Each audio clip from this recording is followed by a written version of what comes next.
Okay, weekend வந்துருச்சு. இந்த Sunday என்ன பண்ணலாம் அப்படின்னு யோசிச்சிருந்தப்போ, ஒரு புது பிளேஸ், அதாவது தெரியாத பிளேஸ் எக்ஸ்ப்ளோர் பண்ணலாம் அப்படின்னு யோசிச்சப்போ, அவ்வளோ ரிஸ்க்லாம் வேணாம், ஆல்ரெடி தெரிஞ்ச பிளேஸான ஒரு டிவோஷனல் பிளேஸை விசிட் பண்ணலாம் அப்படின்னு சொல்லிட்டு ஃபிக்ஸ் பண்ணிவிட்டு, அப்படி நம்ம சூஸ் பண்ண இடம் தான் கோயம்புத்தூர் மருதமலை முருகர் கோவில்.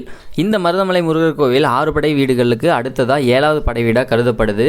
இந்த முருகர் கோவில் கோயம்புத்தூர்லேருந்து 15 கிலோமீட்டர் தொலைவில் வந்து பார்த்திங்கன்னா அமைஞ்சிருக்கு. நம்ம கோயம்புத்தூர் ஜங்ஷன்லேருந்து தான் நம்ம போக வேண்டியது இருந்தது. அதனால் வடவள்ளி போயிட்டு வடவள்ளியிலேருந்து திரும்பவும் வந்து மருதமலை பஸ் பிடிச்சி கனெக்டிங் பஸ் மூலமா மருதமலை அடிவாரத்தை நம்ம ரீச் பண்ணோம். இந்த மருதமலை கோயில் போகிற வழியில் தான் அங்கே நிறைய காலேஜஸோட முக்கியமான யூனிவர்சிட்டிஸ் வந்து பார்த்திங்கன்னா அமைஞ்சிருக்கு.